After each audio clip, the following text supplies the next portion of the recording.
Azərbaycanda orqan transplantasiyasının yeni erası 2008-ci ildə doktor Mirzəli Kazımın rəhbərliyi ilə olan qaraciyər transplantasiyası əməliyyatından başlamışdır. O zamandan mən bu mərkəzdə fəaliyyət göstərirəm. İndiyə qədər biz 500-dən çox qaraciyər və 1000-dən çox böyrək transplantasiyası əməliyyatları eləmişik. Mən bu komandada donor əməliyyatlarına rəhbərlik edirəm.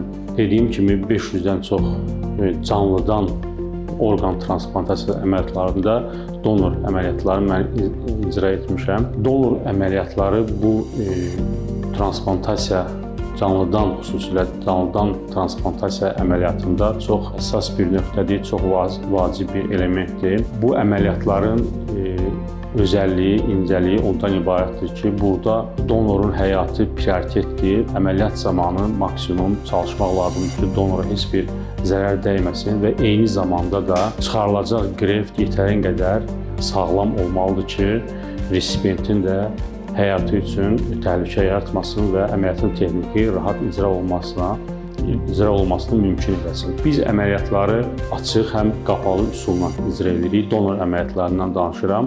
Yəni, böyrək transplantasiya zamanı donor əməliyyatları birmənalı olaraq qapalı laparoskopik icra olunur. Qaraciyər transplantasiyası zamanı isə canlıdan donor əməliyyatları açıq icra olunur. Lakin burada biz 3 cür əməliyyat icra edirik. Sağ pay, sol pay və sol lateral dediyimiz 3 standart əməliyyat var ki, burada da biz sol lateral əməliyyatı bəlkə də bütün MDV məkanında ilk olaraq bizim mərkəzdə biz bunu laparoskopik icra eləmişik. 2 xəstədə laparoskopik icra eləmişik. Kimlər donor ola bilər deyə həmişə sual verilir.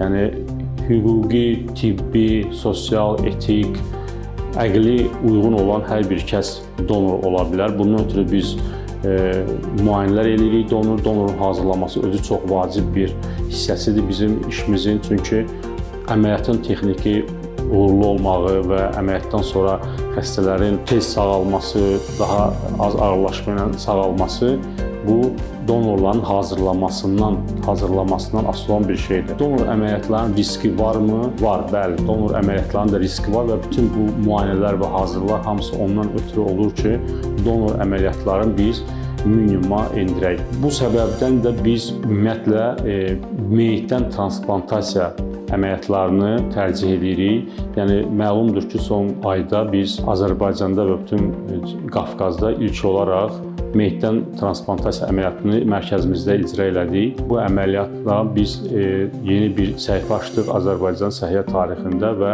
ümid edirəm ki, gələcək illərdə daha çox meyitdən orqan transplantasiyası əməliyyatlarını icra eləyəcəyik.